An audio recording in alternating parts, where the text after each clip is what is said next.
Pac-Man est l'un des match-ups les plus méconnus d'Ultimate. Si vous vivez dans une région avec pas ou peu de Pac-Man, vous allez vous faire surprendre plus d'une fois lorsque vous en croiserez un en tournoi. Voici par contre... Ouh. Dans cette vidéo, nous allons évoquer quelques techniques que vous seriez amené à voir lors de votre prochaine rencontre contre l'un d'entre eux. Ainsi donc, bienvenue dans Arrêtez de vous faire douiller. Mettons les choses au clair, si vous ne connaissez pas le match-up, vous devez différencier quand Pac-Man possède un fruit dans sa poche ou dans sa main. Dans le premier cas, Pac-Man a chargé son Neutral B et donc doit appuyer sur B pour lancer son fruit. Dans ce cas-là, le coup est frame 18 et le fruit peut être récupéré. Dans le deuxième cas, Pac-Man tient le fruit dans sa main et le coup est frame 8. En revanche, le fruit n'est pas récupérable. Gardez toutefois en tête que Pac-Man peut remettre un fruit qu'il a lancé dans sa poche et le changer. Cela nous amène à notre première douille. Si vous êtes au ledge, Pac-Man peut envoyer sa cloche sur le bord qui vous mettra en situation de stun, et ainsi vous prendrez un smash gratuitement. Mais alors, quelles sont les solutions? Soit Pac-Man tenait la cloche avant l'envoi, et donc du coup c'est neutral air dodge et vous récupérez la cloche. Soit Pac-Man l'avait dans la main, vous pouvez donc le prendre de vitesse et shield, au pire vous aurez le droit à la catastrophique F-throw de Pac-Man, ou release le ledge et remonter si la map ou votre perso le permet. Ou alors vous pouvez simplement mixer votre timing de recovery histoire que la cloche dure plus ou moins longtemps. En restant dans le domaine du ledge, si vous avez un Pac-Man avec une Galaga dans la main, ne restez pas bêtement près du bord à attendre, vous allez vous prendre 40% gratuitement. Le shield n'est pas une bonne option car Pac-Man y infligera de trop gros dégâts, et comme le risque reward n'est pas du tout en votre faveur, il est préférable pour vous de juste le laisser paisiblement remonter et de garder le centre du stade. Le shield de Pac-Man est déjà une forteresse très bien gardée. Nerf frame 3, fer frame 5, bref ce n'est pas une très bonne idée de s'écraser sur un shield de Pac-Man de manière générale. Mais le cas de figure que vous devez à tout prix éviter est le moment où Pac-Man possède une cloche dans sa main. À ce moment-là, à la moindre attaque bourrée, c'est cloche et smash pour vous. La solution?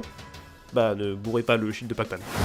Le up B de Pac-Man peut être utilisé au ledge pour vous douiller sévèrement. S'il est disposé devant le ledge, peu importe que vous rouliez, sautez, attaquez, vous allez forcément rebondir et là c'est le back air assuré. Et s'il le met là en jaune, il a raté non? Absolument pas, il a de grandes chances que votre perso fasse partie des personnages qui peuvent pas roll à travers le trampoline et qui tomberont donc en free fall. Mais dans ce cas, que faire? Eh ben c'est simple, rien.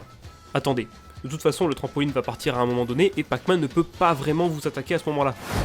A défaut de vous sniper avec ses fruits, Pac-Man peut aussi les balancer sur l'eau. Il est rare que l'angle pris soit le bon, mais si tel est le cas, un fruit extrêmement lent se révélera imprévisible et dévastateur. Comme vous m'êtes sympathique, sachez que si un Pac-Man tente péniblement de remonter sur le stade, son troisième saut lui aussi primordial. Dans ce cas, il vous est tout à fait possible d'aller lui voler en rebondissant volontairement à sa place, qui le tuera obligatoirement. Sachez de plus qu'au contact du trampoline, vous récupérez l'entièreté de vos options, à savoir le double jump et le up B.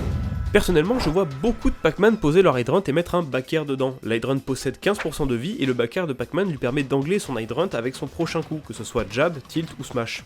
La meilleure solution, envoyez votre meilleur projectile afin que ce dernier se retourne contre lui.